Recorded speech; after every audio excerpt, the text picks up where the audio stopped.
As basic as foundation seems, right? It's just a thing we use every single day. Well, some of us every single day. I still get questions daily about foundation and why it looks a certain way, when it should be used, when it shouldn't be used. Is this true that foundation does this to your skin? And a lot of the time these questions come from I guess like fear mongering or things like that, or content that's been made purely to make engaging content. And sometimes it doesn't give out the right advice to people or gives people crazy ideas about the things that makeup can do to your skin. So I want to run through some things about foundations that just aren't true, or that are true, or that people are getting wrong. Let's talk about it. If you have any questions in regards to what I'm saying, let me know down in the comments. You can talk about it down there. Okay, let's do it. Let's get into some of these foundation myths you need to absolutely stop believing, or you need to implement into your skincare routine. Skincare routine? Foundation routine. You know what I'm trying to say.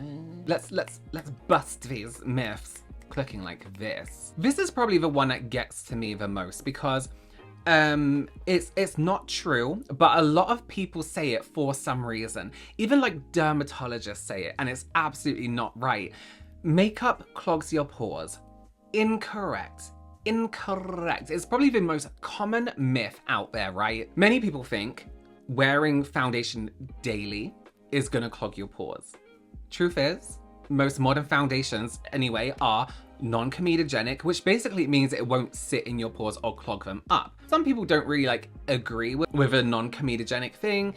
People tend to say it doesn't really mean anything, but there is some truth to it. The foundation isn't going to clog up your skin. The real culprit of why perhaps you're linking wearing makeup every day, wearing foundation every day to bad skin is that you're not removing your makeup properly. Double cleansing or using a good makeup remover will ensure your skin is going to stay healthy. Cleansing with a cleansing oil or a balm literally will melt away that makeup. For example, right? If I'm going to wear a full coverage foundation every single day, it doesn't even matter the coverage, just a foundation every single day. And then I'm going to wear powder, concealer, my SPF. Although it may look like it's come off your skin throughout the day, it really hasn't. You really need to melt it out of those pores and out of the skin. And the only thing that can do that is a makeup removing oil or a balm. So you double cleanse of them, put it on your hand, rub it in, really massage into the skin. I kind of let it sit for a few minutes. I find it quite hydrating to the skin. And then I'll remove either with water or a face cloth like that. If you keep your skincare routine consistent, even if it's just for removal, if you're having a lazy day and you just remove your foundation properly, your skin is gonna be absolutely fine. Wipes, however, will not remove your foundation properly. I know for some people, they work. Micellar water on some cotton or on a cloth is a much better option. It might appear that wipes initially wipe away that surface off your makeup. Even the oil wipes don't remove your makeup properly from those pores. And that's where you can get that bad skin come through. It might look like you've removed your makeup, but you really haven't. Same with those makeup eraser cloths. They need to be used alongside something, not just water. The second myth is, I don't need foundation, I have clear skin. Fair enough, no one needs foundation, right? But even like I showed you earlier, I consider my skin quite clear. I get the occasional blemish, and I do have redness on my cheeks, you know what I mean? But you can see from this side by side, even a tiny bit of foundation is good.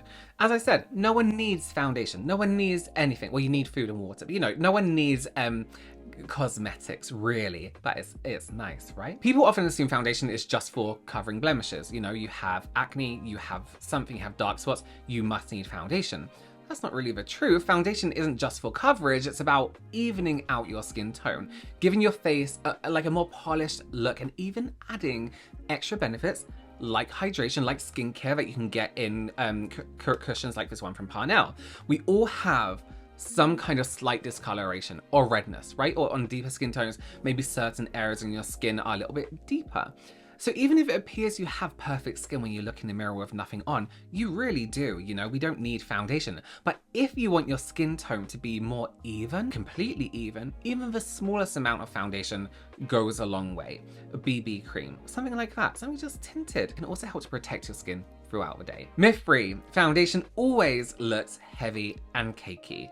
This myth has been around forever. People think foundation and they think cakey, they think full coverage, but cakiness comes from the wrong technique or the wrong product. If your foundation looks cakey, it's often due to using too much product or not prepping your skin properly, right? That's a big, big thing. The tools you use can be a big play in this also, right? The tools you use to apply your foundation. This is why I like using either like the flat pads that come with cushion foundations like this, or a powder brush, like a very flat stubby powder brush, because your fingers or the pressure is closer to the skin. You're almost pushing that product into the face, making it look like part of your skin, not just a layer sitting on top. The cakiness can come in when you're not blending or pushing enough, right?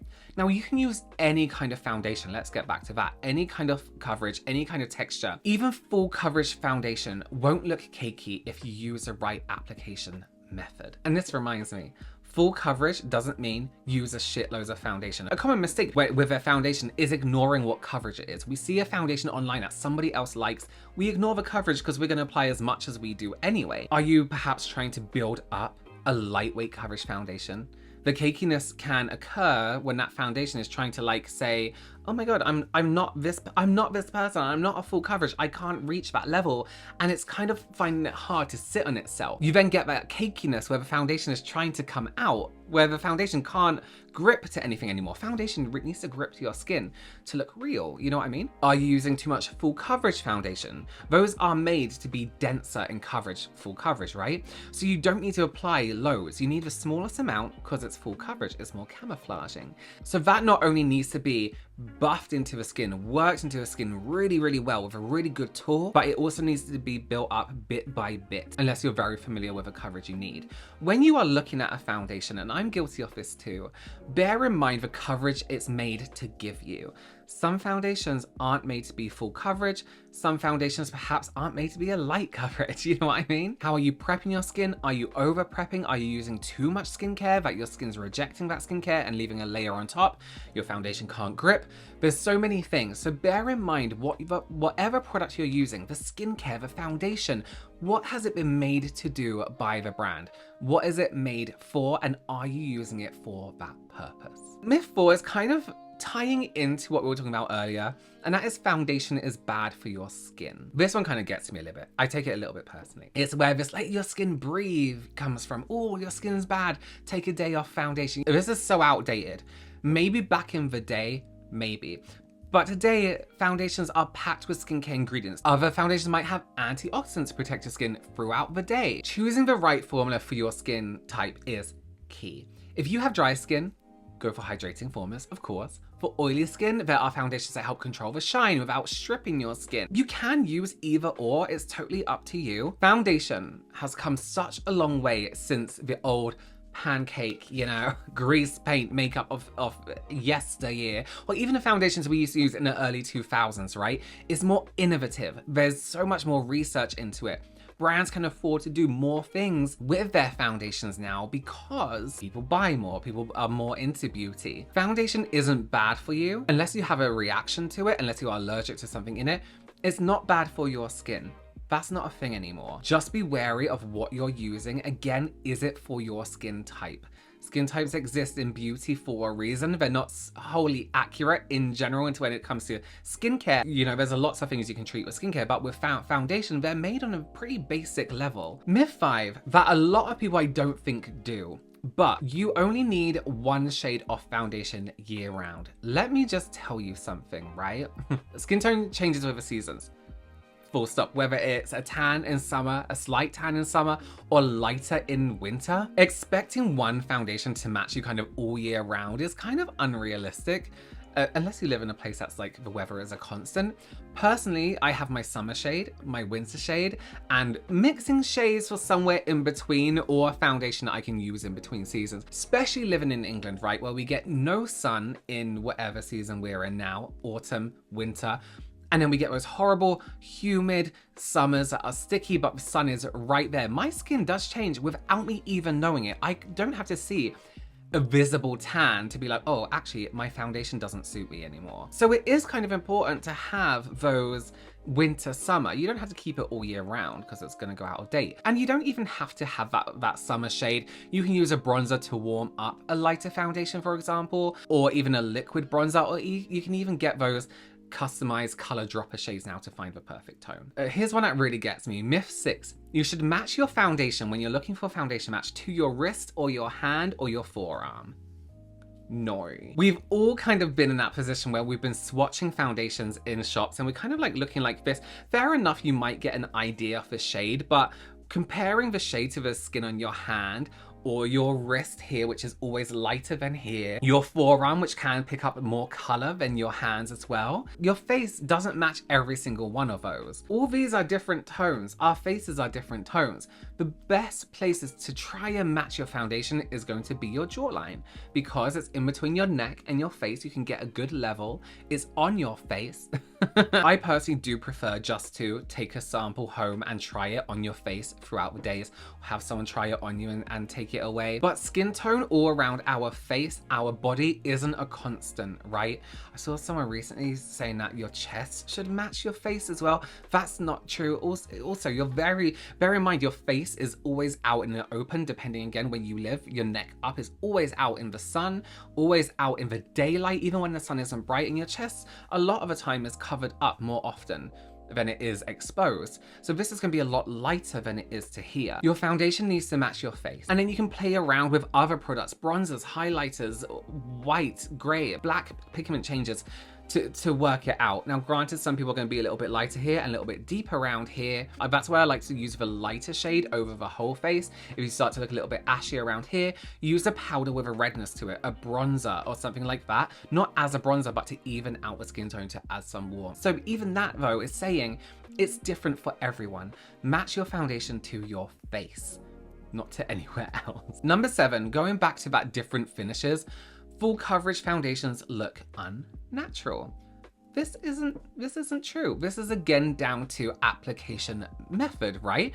Any foundation can look unnatural depending on how you apply it. It makes people kind of scared of full coverage foundations, but as I keep saying, a full coverage foundation doesn't mean thick layers every time you're adding a different layer. Start small, blend well from the center of the face outwards, and build coverage where you need it. Full coverage is there so you can apply less product and get a quicker result. You know what I mean? For those people who maybe have birthmarks, discoloration, that want that full coverage. You can use a single pump of a full coverage foundation in the center of the face and have just enough coverage.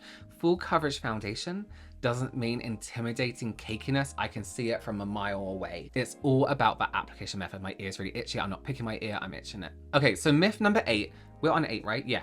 Powder foundations are just for oily skin. This is another kind of outdated thing. Yes, maybe back in the day, and I'm talking early 2000s, a powder foundation would have been a great recommendation for somebody with just oily skin. Powder foundations have come a long way. And while they're great for controlling oil, many newer formulas work beautifully on dry or combination skins, right? If you're a little bit drier, a little bit more combination, use the right primer, use the right skincare, go for a powder that's mineral based. And then you can always hydrate with a finishing spray or dewy setting spray that keeps the powder from setting into like dry patches. And that's gonna stop the foundation from like sitting on those dry patches or setting into the dry patches, and it just leaves a powder foundation looking really smooth, really natural. It looks really, really great. Powder foundation can look really great on drier skins. Which brings me to myth number 9. You need a primer under your foundation. I always say, you're gonna be tired of me hearing it if you hear a lot, primer is an if and when you need it, right? It's an if and when. It's like, do I need primer today? Is my skin extra dry today? Am I extra dehydrated today? Am I extra oily today? Are my pores looking like craters for some reason today? Then you can add in a primer to help you out. You don't always need one though. Skincare is just as important. I always say a good serum makes an incredible primer, or a good SPF makes an incredible primer as well. It can help foundation in the long run last a little bit longer, but it all depends again on your skin type and the primer you're using. And also, myth 9.5, it doesn't matter what base your primer is and what your foundation is. Yes, there's a science to that, but Ask makeup artists who are doing makeup every single day. Majority of the time, they don't rely on that. Oh, my primer is a silicone base, my foundation's a water base, I better not use those two, or whatever together. I use many kind of bases, I use many kind of foundations with different bases. It's fine. The only thing I think you should look out for is silicones, dimethicones. They're not bad in your foundations and they're not bad in your makeup. It's in a lot of stuff. But when you start to build those up too much, they can't sit on each other and then you get that patchiness. Myth number 10, right, which is something I've noticed kind of the opposite of recently, is that foundation is only for special occasions. This is a really strange one because I get this in my inbox a lot. I get this in my inbox a lot is I only wear foundation for special occasions, which is up to you, right? Because they don't want to go through the stress of wearing it daily. I hope some of the things I've said has helped with that it shouldn't be stressful daily. But again, many lightweight, sheer option for every day that require, I've been sitting here for an hour, I've been recording for an hour, this video isn't gonna be an hour long, and my skin it still looks great, and I'm greasy and oily. These lightweight foundations that sit on the skin, if you get the right ones for you, it's no mess, it's no hassle. Just leave it on, run around, do your errands. I do have to say, I think I've said this before, I've seen a lot of, there's this thing, right, where like a lot of men, male influencers now go on like red carpets and stuff like that. I don't think they quite realize the difference between an iPhone camera or lighting like this and like camera flashes. Please, if there's any male influencers out there watching this who are going to go on a red carpet and are going to get photographed, please just wear a little bit of foundation, because I've seen some pictures of some male influencers and you all look like dying Victorian children because cameras, especially the ones they use on this step and repeats, which are those big, you see those big boards with a brand and whatever movie it is, say it's a premiere, and you step, take pictures, repeat, step, take pictures, repeat, step and repeat. Those cameras are unforgiving. Believe you me, little bit of something under the eyes, little bit of something on the face. And you know what? Sometimes you don't even look like that in real life. The cameras pick up everything, right? It's just a little bit of advice there for you. Makeup advice for people who are looking for it. If you don't want it, you're all good. There you go. 10 foundation myths officially debunked. It's official. I hope this helped clear some things up for you and gave you some, little bit more confidence in the way you probably already feel about your foundation. Thank you so much again for joining me. Everything is down below in the description box for you as normal, and I will see you in the next one. Bye.